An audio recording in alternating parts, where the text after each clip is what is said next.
Information Risk with David Loshin, powered by Insight Jam. I'm Doug Atkinson here at Solutions Review, and welcome back to the Information Risk podcast with our data governance expert, David Loshin. David, thanks for being with us again. Yeah, thanks. We've had a little bit of a break, but I'm glad to be back on camera and that we're going to be talking about some interesting stuff today. Well, we hear things in the news, they make a headline, and then you wonder whatever came of it. And I think we'll talk about one of those things right now. So back in February of 2024, the President of the United States issued an executive order on preventing access to Americans' bulk sensitive personal data and United States government-related data by countries of concern, which, is what presidents get to do, make presidential orders, executive orders. But then ultimately, you wonder, what does it mean? Where does it go? What happens? And I think what you shared with me earlier today is an example of where the rubber starts to meet the road. Yeah, or where the sausage starts to hit the factory. Yeah, no, that correct. I mean, what's interesting about this is that, the wheels of government don't necessarily spin very quickly. And so, yes, on this past week, I saw a notice, a press release that said, Justice Department issues comprehensive proposed rule addressing national security risk posed to U.S. sensitive data. So, of course, I caught my eye and I drilled down into it. And yes, you were right. It made a reference to the Executive Order 14117 of February 28, called Preventing Access to Americans' Bulk Sensitive Personal Data, United States Government-Related Data by Countries of Concern.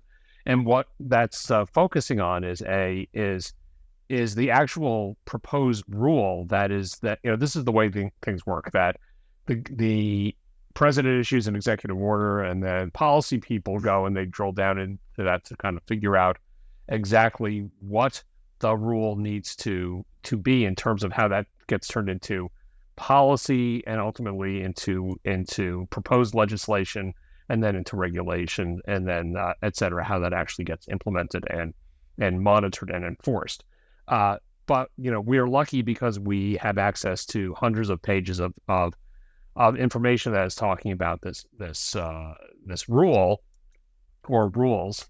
And I was able to look at it. There was a 9-page document that summarized a bunch of stuff that was in a 422-page document where I highlighted some stuff about it. But basically, there's a couple of key points here. One is this whole question about exposure of Americans' bulk sensitive personal data, which, Doug, I think you have some opinions about. And then the second part of that is United States government-related data. And then maybe I'll throw a third part in, which is countries of concern. And it's not just countries of concern, but it's individuals who are associated or affiliated with countries of concern. So that's Russia, Iran, China, and the aforementioned other countries of concern. Probably includes North Korea. I have to go back to the list and see what else is in there. But basically what it's saying is there's a bunch of issues that are associated with foreign nationals or government-driven actions to learn about individuals in this country and use what they're learning to blackmail them or to harm them in some way. So here, actually, let me read from a quote that I clipped over here in the. And again, we will provide a link to all these documents. Let's see. As the 2024 National Counterintelligence Strategy explains, quote, as part of a broader focus on data as a strategic resource, our adversaries are interested in personally identifiable information, PII, about U.S. citizens and others, such as biometric and genomic data, healthcare data, geolocation information, vehicle telemetry information, mobile device information, financial transaction data, and data on individuals' political affiliations and leanings, hobbies, and interests. These and other kinds of sensitive personal data can be especially valuable, providing adversaries not only economic and research and development benefits, but also useful counterintelligence information, as hostile intelligence services can use vulnerabilities gleaned from such data to target and blackmail individuals. So high level, our adversaries are analyzing data that they collect, and when they can get bulk data, they can use that to do all sorts of analysis. And the types of things that they do are then said to their access to government-related data, regardless of volume, threatens U.S. national security. One academic study explained that foreign and malign actors could use location data sets to stalk or track high-profile military or political targets, revealing sensitive locations such as visits to a place of worship, a gambling venue, a health clinic, or a gay bar, which again can be used for profiling, coercion, blackmail, or other purposes. Now, when we think about this, and Doug, this is, I know is going to trigger you. We are now, in a society that is so plugged in and connected. We don't realize that our devices and all the devices that are that surround us for supposed convenience are actually continually tracking and logging information about what we do. So that Fitbit that you're using to count all the steps that you take is actually probably, maybe not Fitbit per se, but one of your a lot of these trackers, they don't just track the number of steps that you take. They are logging, they may have GPS enabled, and they're logging every single point or every single location that you go to. So every time, every 10 steps you take, it re-registers your geolocation. And so our adversaries who are looking at this, maybe they are, there's an example I recall where there was a military base and it was supposed to be a secret location, but all the, there were a bunch of soldiers who were wearing their devices, and it was being uploaded to some public forum. And so not only could people see where the location of this base, but they could see basically the outline of the map of the entire base, because people who were walking or running, they're leaving a trail. You only have to look back less than a month ago when the Mossad in Israel managed to penetrate Hezbollah and distribute 5,000 pagers with explosive devices in them, and decide to trigger them all at the same time all over Lebanon. It was the most crystal clear demonstration of what next generation warfare can begin to look like when you have access to devices and networks and tracking and conversely, Hezbollah had been able to penetrate into, similarly using these devices, they were able to isolate locations of Israeli bases that were supposed to not be made available. And it gets worse because, here's an interesting example. I recall in, maybe I'm dating myself, 1992, when there was the war in Iran and the United States, or not Iran, Iraq, and during that time, missiles had been launched by the Iraqi army against Israel, and they had landed in some locations, and some of the news agencies had started to report where it was, and they were restricted from reporting the location because reporting the location would give their adversary information about how precise and accurate their targeting was. So that was information that they wanted to withhold.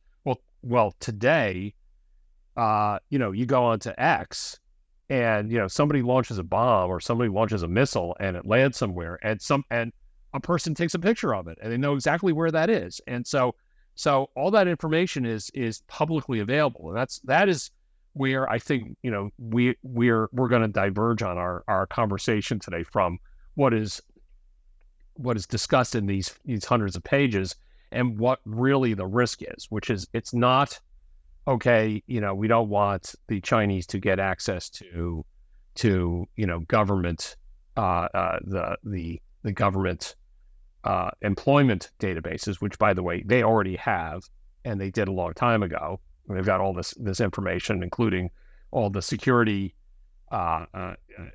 discussions for, all the information about the security clearance processes for all the people that needed security clearances. They have all that information. And that goes to what we were talking about, or what I was referring to in that earlier quote about biometric, genomic, healthcare data, et cetera, all that stuff, data on individuals' political affiliations and leanings, hobbies, and interests. All that stuff is available, but that stuff's not just available if China hacks into the Office of Personnel Management's databases. They just go to Twitter or X or go to Facebook, and all that data is there. Like, hey, I went to the bowling alley. Oh, well, let me just describe the risk a little bit more in terms of, because the executive order and the policy proposal talks a bit more about sensitive data than what you might be able to get on X. But in fairness, all you have to do is go to CSO online or just read some of the articles that they're covering. There was one earlier this year, 11 times the U.S. government got hacked in 2023. Poor patch management, unsupported systems, and inadequate authentication controls have left some U.S. federal government systems open to hackers, resulting in 11 major incidents in the prior fiscal year, according to the U.S. Office of Management and Budget. And they list them out. And when you dig into them a little bit, you begin to realize that what the federal government is proposing to do is closing the barn door after the data's left the stables. So, I mean, ransom attack number one targeted network file shares on a system owned and operated by a contractor working for the Department of Medicaid and Medicare Services. That's number one. 2.8 million individuals compromised, birth, dates of birth, medical identifiers, bank details. Hack number two, involving the HHS, Health and Human Services. Attackers targeted 2 contractors using zero-day vulnerability to access systems containing HHS data. Hack number 3. These are the top 3. It gets uglier as it goes down, but I'll stop after this. Attack number 3, ransomware hit a computer system at the United States Marshals Service containing personal information on staff. Well, and then hack number 4, a system was hit at a vendor providing data analytics support for the Department of Justice's Civil Division. In 3 of the 4, it's a contractor that had access to all this, because in order to get the job done for that contractor, they needed all this data, or they made a copy of all this data that is supposed to be being protected by the federal entities. But again, my whole thing, David, and you have to talk me off the ledge here, is that we have been so cavalier because of, and in fairness, it's been this slow evolution of complexity from the 80s, when data first was really properly being shared through files and so forth. And it didn't, it was harder. The networks weren't as sophisticated. Nobody, I would argue, probably nobody even knew they were being hacked if they were being hacked, because it was so unsophisticated. but it is, the data gets larger, the data gets more sensitive, the data gets more complex, but the vendors are still in place and the vendors still need things. And so transfers happen, and all the protections that everybody signs for and all the, audits around security that happen are no match for a sophisticated hacker. And they don't even, my larger point is, they're not even trying to penetrate the federal government. They don't have to. They just have to find the contractors. Right. And they can get everything they want. It's probably a little worse than that, right? I mean, the contractors need to get access to what they need to get access to. I mean, it is kind of weird. There are rules about getting access to sensitive data in the government. If you are, so I did a bunch of contracting for HHS over the years. it would be impossible for a contractor to see actual data unless they'd gone through a clearance process, like a sophisticated clearance. It's not just, hey, you haven't been arrested, so you can see data. I mean, I recall all of those happened last year, David. I mean, that's the point. They all happened last year. Every one of those contractors that I just outlined, and there's 11 on the list. I haven't even gone through them all. It all happened last year, and it was all reported by the federal government. Yeah, it's probably by law they have to report a breach reporting. So these are definitely issues. And yes, the cart closing the barn door after the horses have left. Is that what you said? I think that's. I was trying to get there. I might not try to remember that. That's where it was headed. Yes, but yeah, they're trying to close a barn door, but the barn's a pretty big barn. And what's curious is that it's not really, it's bad enough if individual personal data is exposed, but there's all sorts of, I've been reading some books about the history of secrecy in the government, and maybe secrecy is the wrong word, protection of sensitive information in the government. And there's all sorts of reasons why things are the authors of what I'm reading say that there are multiple reasons why certain things are protected. The overall goal is the same as described in these documents, which is protecting national security. You don't want to be exposing, that here's a bunch of individuals who are double agents that are working on our behalf in Russia, that the Russians think are, that they think that they're agents, but they really are agents pretending to be Russian agents so that they can get information about Russia that they can provide back to the United States. You don't want to go around parading that kind of information. And that kind of information is not just there because somebody has it in a database. That information is, and this is why I think that there's some kind of weirdness in this proposed rulemaking process, is that they're talking about, what's it called? They're talking about certain types of data and certain things that are covered, but there's other stuff that I think if they were really concerned about this, they would be cast a much wider net. Yeah. So I think you just hit the nail on the head when you just said if they were really concerned about this. So this is, again, my position is to toss the grenades, and your position is to catch them and disarm them. So I'm going to toss another one, and that one is, this is all just lip service. This is all just a bunch of words that will make people stop looking and stop pointing at the failures, because we have all these things that we've been doing and so on and so forth. And I think it's a result of legitimate worry over, the countries of concern getting access to this thing. But truth of the matter is, and I think we all have to be honest, the countries of concern have everything they need. They have everything they want. The question is what are they going to do about it? It almost feels to me like we need to come up with a way. It's like when somebody's stealing the signs, on the other side of the football game, when they start stealing signs, it's like you start using two sets of signs, right? The one that your quarterback is actually paying attention to, and the one that you just to confuse the other side. It almost feels to me like we need to start to figure out how to have two sets of data.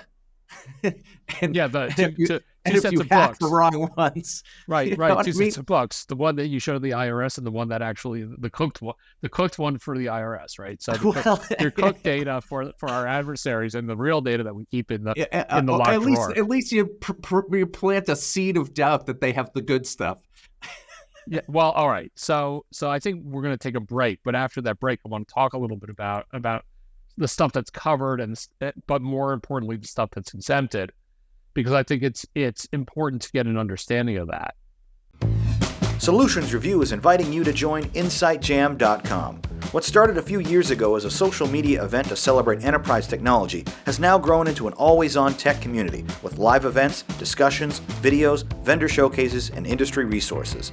Our vetted roster of experts, thought leaders, and analysts are sharing tips and tricks daily. So if you're interested in getting involved, join the long list of companies and brands who have already participated by visiting InsightJam.com today. Now back to the show. So let's get back to the policy that's being proposed here. Walk us through a little bit more of what they're suggesting is a good course of action. So yeah, that's a good entry into this. I think, what's relevant is to look at what the proposed rule is saying. What they're saying is that there are particular countries of concern, and Ryan, thanks for pointing that out in the chat there. It would designate 6 countries: China, Cuba, Iran, North Korea, Russia, and Venezuela, as countries of concern because they have engaged in a long-term pattern or serious instances of conduct significantly adverse to the national security of the United States or the security and safety of U.S. persons, because they pose a significant risk of exploiting bulk sensitive personal information or government-related data. And then they talk about, what does it actually mean when they say countries of concern? Well, they describe this idea of regulating transactions with covered persons, quote unquote. So this is a definition in the document through which there is an unacceptable risk that countries of concern can access sensitive personal information. So it's not just, okay, you can't just bulk up all this great data and send it to Hong Kong or Macau, but rather if you're dealing with somebody who deals with somebody in one of these countries, right? So as previewed in the proposed rule, it defines 4 classes of covered persons. Number 1 is foreign entities that are 50% or more owned by a country of concern, organized under the laws of country of concern, or has its principal place of business in a country of concern. So let's say there's this company, maybe it's the Middle Eastern oil distributor company, and 50% of the company is owned by people who live in Iran. So that makes that company a covered entity. Number 2 is foreign entities that are 50% or more owned by a covered person. So now you have a person, or another company that is maybe 100% in Egypt, but it's owned by that company that we were just describing. It's 100% owned by it. So that's a foreign entity that is 50% or more owned by, when they use the term person, they're thinking business entities are also considered as being person. Then number 3 is foreign employees or contractors of countries of concern or entities that are covered persons. So that means if you work for that company and you're sitting in your office around the Boston Beltway, what do they call it? Route 128. 128. So, in your Woburn, is that where you are? Woburn? Woburn, yeah. Woburn, yeah. Your Woburn office, which is so beautifully decorated behind you. If you work for that company, then you're a person. And then foreign individuals primarily resident in countries of concern. So maybe, the guy who's sitting in the office next to you is getting shipped out to go work in Hong Kong. And that person actually originally came from China, came to the United States, has been working here for some time, but then is repatriated to Hong Kong.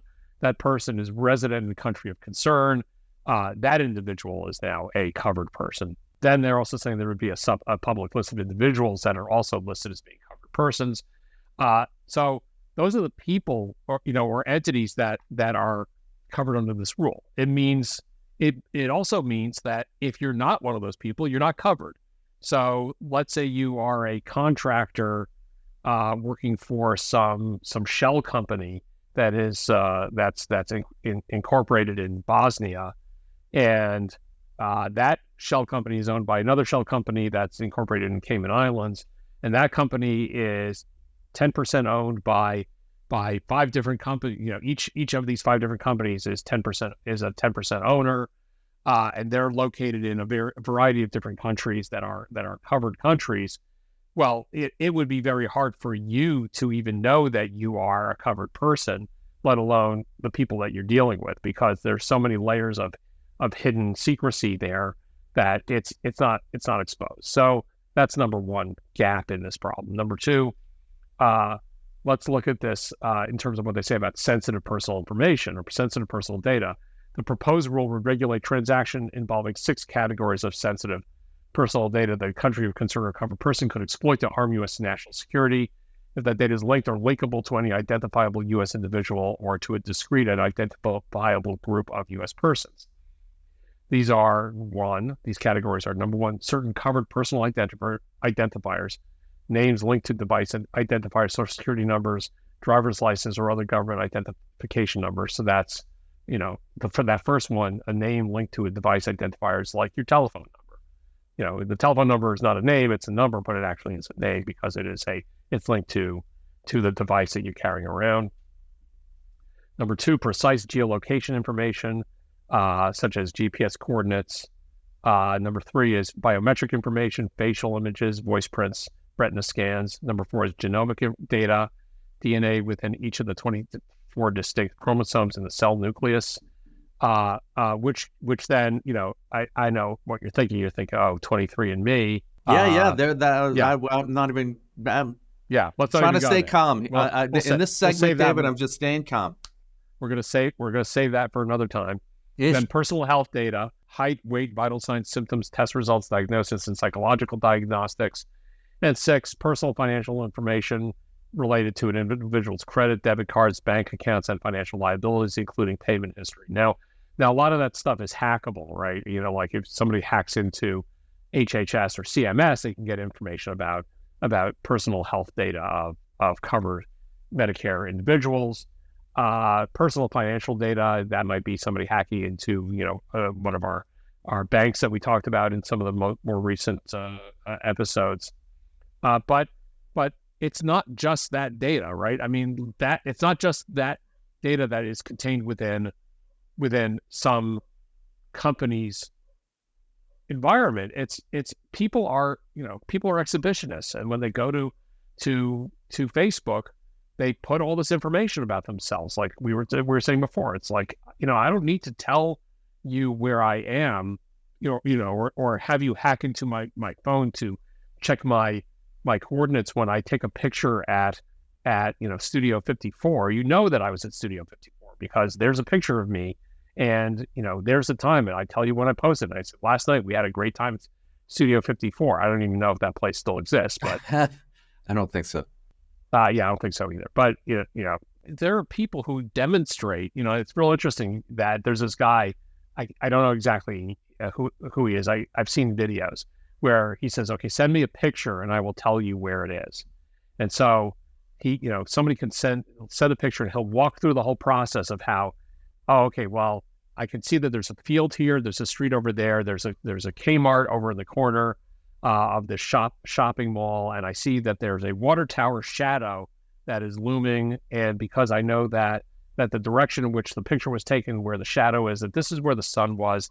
So all I need to do is do blah, blah, blah, blah, blah, and now I've identified exactly where that location where that individual was standing when the picture was taken. And like he does this on, it's the process is the same. So if a guy on YouTube can do that, then certainly the Chinese government can do that. And, if the Chinese government, if this guy can do it, they can do it using an algorithm, and they can take an algorithm, they can put it on millions of computers, so they can suck in every single picture that is being posted on Facebook and X and Instagram, and then they can build all of this. So it's not just like okay, this organization has personal data. There's lots of leaks of personal data. The point of all this is, what's the point, right? What's the point of having the data? And that's where they get into, the consequences a little bit of, or at least the concern of these countries of concern having this data. And it says very specifically, countries of concern can exploit this data to collect information on activists, academics, journalists, dissidents, political opponents, or members of non-governmental organizations or marginalized what I'm about communities. To read to you that was published last week. China's new focus in U.S. elections interference is not Harris-Trump presidential race. This I'm reading from a CNBC article. It says China's latest efforts to influence the outcome of U.S. elections is shifting away from the presidential race and towards state and local candidates. They're largely looking to sow discord in the U.S., but China is probably the most strategic of the three. Local and state elections have become prime targets for Chinese interference because they receive far less scrutiny than national races, making it easier for the influence campaigns to fly under the radar. So they're not looking to like necessarily as described that what I read before, which is to figure out that, oh, by the way, this government official has a gambling problem.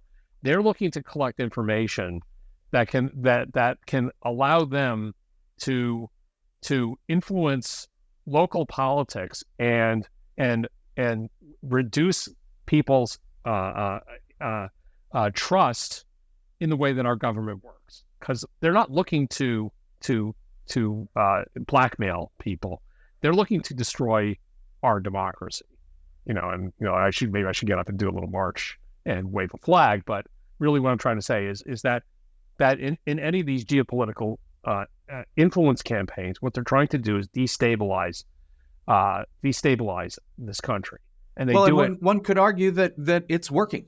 For sure. I think there's a fairly large consensus, and I'm surprised we can't kind of wrap our head around the idea that TikTok is a Chinese Communist Party tool to sow division, ultimately sow division, in addition to, anesthetizing users. But the algorithms, I believe the thought is that the algorithms, if you were to have the perfect tool for sowing dissent, it would be TikTok, because it feeds you the carbohydrates of short attention span entertainment, but you have no choice as to what's coming next. And so it can just filter in every 20th video something that might piss you off. I'll give you another example of that. Call you to question the government or question something else. And it's like, you wouldn't even know it as it was happening. It's almost like subliminal messaging, right? It's just scrolling your brains out. You picked a topic that I'm gonna diverge from our topic, but to kind of reinforce what you're saying with two examples. The first example is in 2001, a terrorist flew an airplane into the World Trade Center in New York and triggered the collapse of the building. Okay, there's two aspects of this that were more than 20 years later. The first is that who was the villain there? The villain there was Osama bin Laden, and it would be difficult to find anybody in this country who didn't think that it was an appropriate response to try to track him down and eliminate him. I recall last year seeing a whole bunch of videos that were being shared where all these maybe Gen X, Gen Z, I'm not sure which gen, millennials, they're looking at, they're reflecting on Osama bin Laden's letter, where he basically was saying about how his intent is to destroy the American democracy because it's whatever it is. I'm not an expert on that, but it never would have occurred to me 20 years ago that people in our country would be saying Osama bin Laden was right. Okay, or that they would be saying that it was the federal government who had it all rigged up. So that's Building part of 7, and that there was a missile that went into the Pentagon, and it wasn't an airplane. Exactly. And I mean, these crazy, like 20 years later, theories. The social media companies, they love that stuff because it is controversial and it generates more eyeballs. So that's what they promote, and so you get this kind of virtuous cycle. I hate to use that word, but the other example I was going to get is people who think the Earth is flat. And it would never occur to me that anybody in today's world who has ever taken a middle school class on science would believe that the Earth is flat. But there's a whole community of people who, that we didn't land on the moon. I mean, that's all part of it. It's like the landing on the moon was all staged, and of course, they made some movies about that. So it's not like that's so far-fetched, but to think that there's that the government is conspiring, or all the world governments are conspiring to keep people from knowing the truth that the world is actually flat and that it's surrounded by an ice wall, which people think is Antarctica, and beyond that ice wall are more worlds that we can't get to because our government doesn't want us to be able to try to fly over that ice wall. I mean, it's astounding. I think that isn't even truth of the matter is I think we're kind of now I'm going to have to reel us in. That would have happened if it were just YouTube.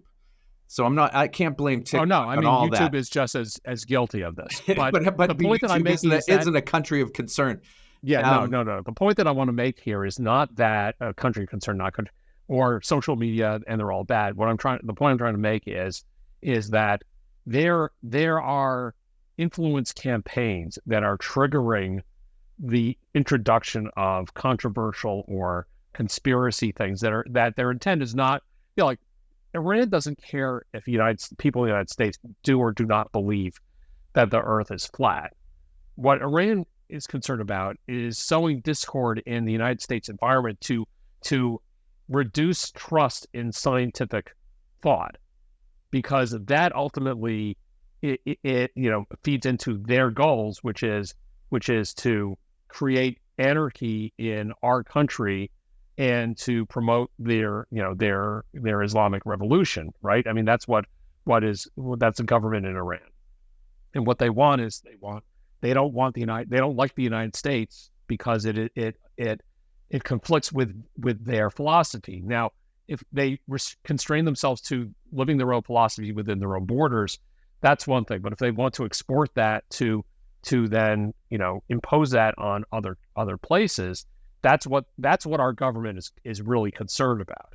It's not about trying to keep the Chinese government from extorting you because you happen to go to the casinos down in Connecticut, and that you shouldn't be doing that. What they're trying to do is they're trying to say, hey, science is no good. Your science is no good. Your government is hiding things from you. There's all sorts of stuff going on that you can't control. That's their intent, and that's really what I think. I think there's multiple layers to this. I think in this particular example that we're talking about, it's more molecular than that, and maybe a little more sinister than that. In that it's really talking about trying to get these actors, the journalists and politicians and academics, to be compromised, so that they can ultimately get them to be blackmailed into doing whatever it is that they would like. I mean, you get an not academic, even blackmailed, just you get influenced to influence somebody into to influence somebody. Blackmail is a great one because ultimately you can get them to do things where they have access to even more sensitive data, and ultimately you want to breach deeper. That certainly is not out of the realm of belief.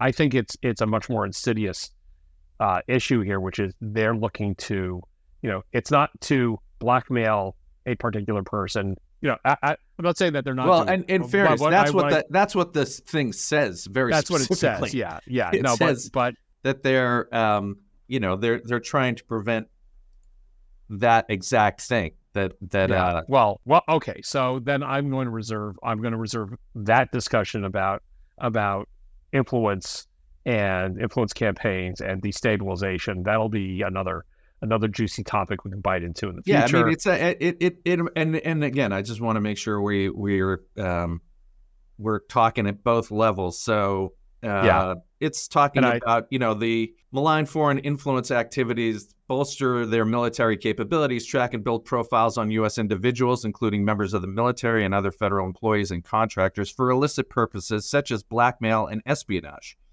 That's pretty specific in terms of where they think, at least this is what the national security risks are that they believe this proposed rule will try to. We'll do another episode on this, and we'll get them to watch it, and then they can add in, malign influence. But if we want to do an episode on how social media and other forms of influence are trying to sow dissent amongst the United States, I'm happy to have an hour-long conversation about that.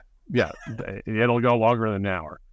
Ryan, thank you for giving me the name of that gentleman, or the I want to give credit. It's GeoGuessr is the name of the game. So if anybody was interested in following up on that, they should do a YouTube search for GeoGuessr. Well, and that is truly crazy. I mean, I've seen them take a piece like a plant leaf or some strain of grass and be able to go from there to identifying it.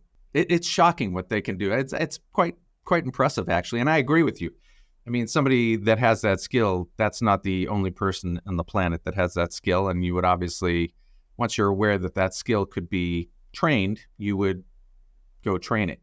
But let's get into, we're going to take a break. And when we get back, we're going to get into a couple of things. One are the implications of this sort of thing. And also, I'd like to get into the actual proposed security requirements, because this started with an executive order. It went down to this, what they call a notice of proposed rulemaking, but it goes even deeper, and you can drill down even further to the proposed security requirements that were made available as well. And that gets, I mean, David, you're probably familiar with this, being having worked as a federal contractor, but this gets incredibly detailed in terms of the requirements. So we'll be back in a bit and get into it. Want more Insight Jam? Follow us on Instagram for exclusive content like a daily dose of best practices and buying advice from industry experts and leading solution providers. Or subscribe to our YouTube channel for long-form highlights from our expert panel discussions. And if you prefer to listen, please rate and review the Insight Jam podcast on Apple, Spotify, or Google. The Solutions Review team is hard at work collecting the best enterprise technology information from around the globe, so don't miss out. Now, let's get back to the show. All right, David, let's get into and break down a little bit anyway the proposed security requirements for this particular executive order implementation. This is described by the Security Infrastructure Security Agency, Cybersecurity Infrastructure and Security Agency. Yeah, and this is great. It's a great document. It talks about, gives some definitions, but then it's good guidance in general. And, it's not like it's limited to, okay, well, if I want to be compliant with this executive order, what do I have to do this? Do I have to create a checklist and then make sure that I'm making all these things? It's rather, these are all really good ideas, right? Ensure basic organizational cybersecurity policies, practices, and requirements are in place. Identify, prioritize, and document all assets of the covered system, which is basically what are the physical assets, network, switches, machines, and then actually really looking down at, what are the information assets that are involved. So aside from the typical approach of all the security officer, standard stuff, remediating known exploited vulnerabilities, documenting and maintaining vendor and supplier agreements for covered systems, et cetera. In fairness, before you go down there, that what you just described would have probably prevented those three breaches last year that I mentioned, which is, that if some of these best practices, you have to assume that these best practices are outlined here, because ultimately, I think what the federal government is realizing is that some of the contractors just aren't adhering to these types of things. Yeah, I mean, look, there's I'll even give a simple example. There's, in one organization, this is a contrived example, but you've got 5 different types of systems, and there's adjustments that need to be made or updates that need to be made to their infrastructure. So there's an update to the operating system on these machines, and so they do the update on some of the machines, but they don't do them on all the machines. And the next thing you know, there's a security update from some other software package that needs to be deployed throughout the enterprise, and it can't get deployed throughout the enterprise because you need to be upgraded to this following the other new version of the operating system. And they couldn't upgrade to the new version of the operating system because there was some other dependency that they couldn't resolve. And so they can't deploy this new patch. And now this organization didn't apply the security patch, and now it is now wide open for exploitation. So that's it's not technology that's a problem. It's the coordination and the management of the technology that gets in the way. So these are all, again, standard things. I would jump to section 2, which is the data level requirements. For any restricted transaction, implement a combination of the following mitigations that taking the other sufficient to fully and effectively prevent access to covered data. So apply data minimization and data masking strategies to reduce the need to collect. These are all things that we talked about in other episodes. Having a written data retention and deletion policy, information systems that implement processes have to be subject to the requirements of the first section so that they're being kept up to date. Apply encryption, apply privacy enhancing technologies such as homomorphic encryption or differential privacy, those types of things. So they're actually talking about some more sophisticated application of actual technologies to help in supporting this. But there's one thing that I love, which is in the prior section, section 1C, conduct and document a data risk assessment that evaluates whether and how the overall approach selected and implemented pursuant to section 2 sufficiently prevents access to covered data by covered persons and or countries of concern, taking into consideration likelihood of disclosure, ... The risk assessment shall include a mitigation strategy outlining how implementation will prevent access to covered data by covered persons, etc. And so, of course, our podcast is called Information Risk. We talk about data risk assessment, information risk assessment. And what I think is this opens the door for us to reconsider what really the implications are of having some kind of rule like this. Because if you go back to the summary of the fact sheet on the rule rollout, they talk about generally they talk about the transactions that are subject to this rule, but then they have this whole list of exemptions. So personal communications that do not transfer anything of value, the import or export of informational materials, including expressive materials and travel information, including data about personal baggage, living expenses, and travel arrangements. So that's not covered. Official U.S. government activities, there's a 4th of July parade in Washington, D.C., that's not covered. Financial services, if they involve transactions ordinarily incident to a part of providing financial services. So yeah, I have a bank account in the bank of some other country, that's not covered either. That's exempted. Corporate group transactions required or authorized by federal law or international agreements such as Convention on International Civil Aviation, so World Health Organization, so airline data, health data, sharing information about pandemics, for example. Investment agreements, telecommunication services, drug, biological product, and medical device authorization, other clinical investigation, post-marketing surveillance data. A lot of this stuff, that's exempted. And so they're saying, yeah, there's some information that we are including in this, but what they've done is they've really limited it.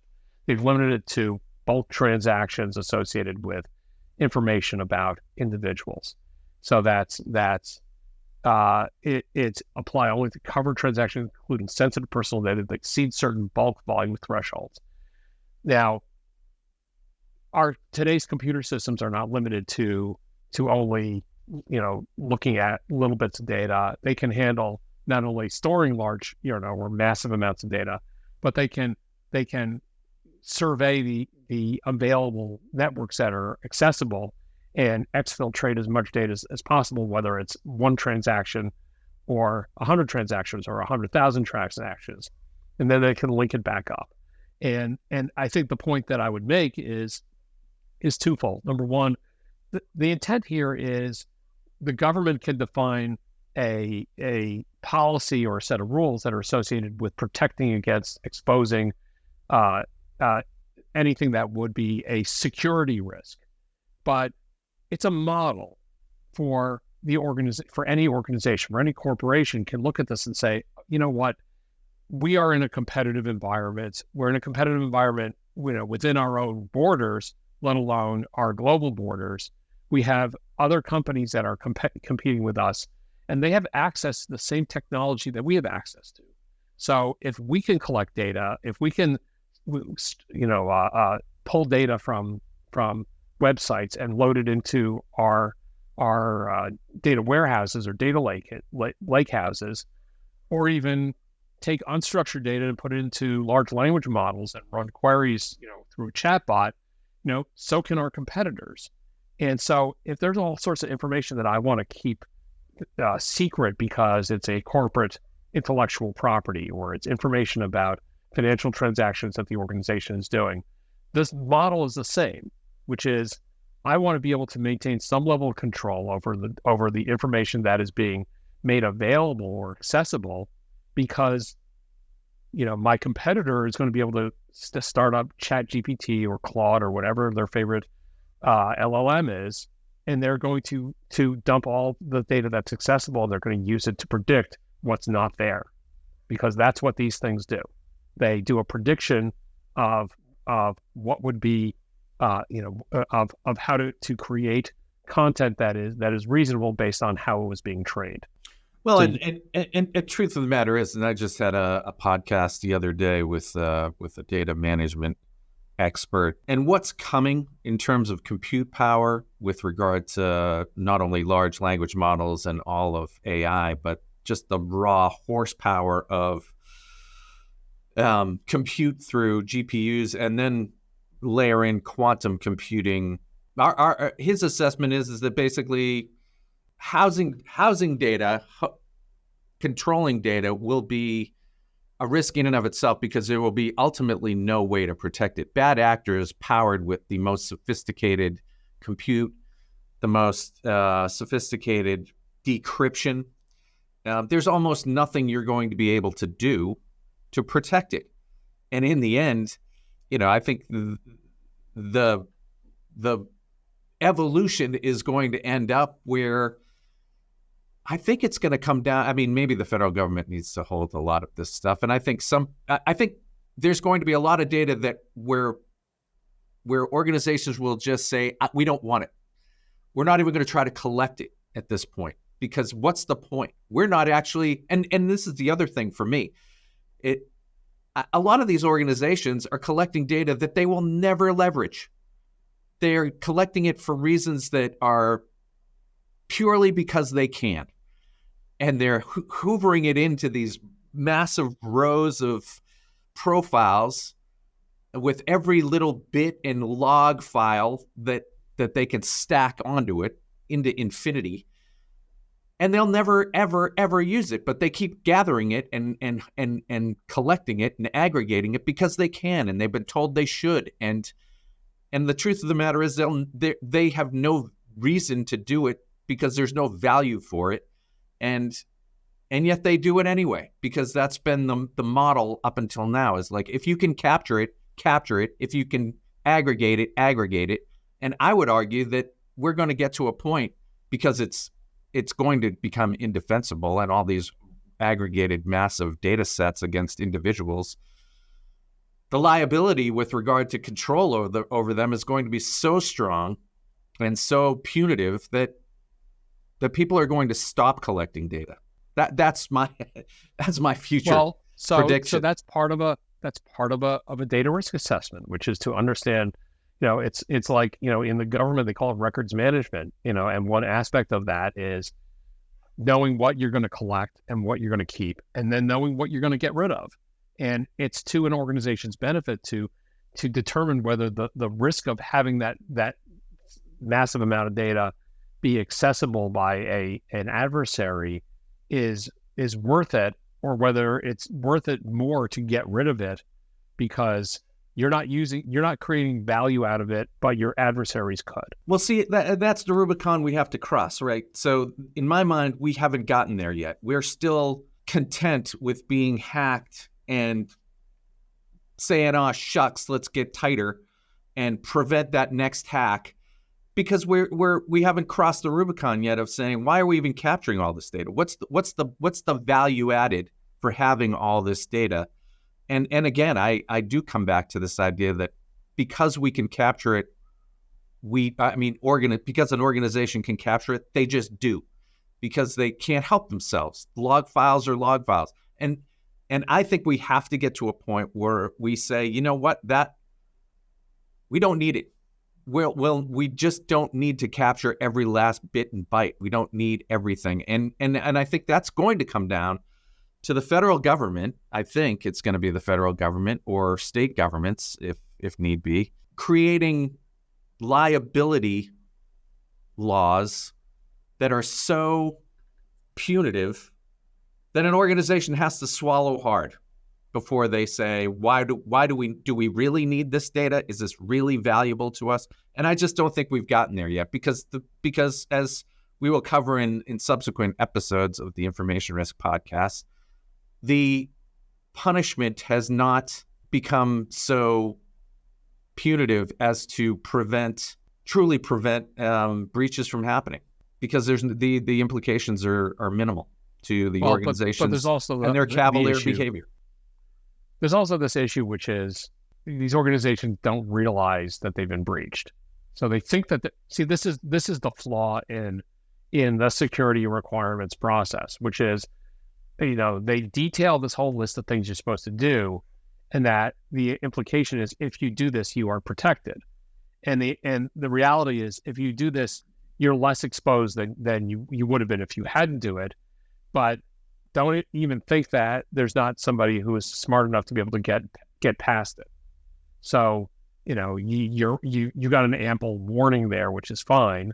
I think what really needs to be thought about is going back to this whole question of data risk and information risk. And what does an assessment really mean?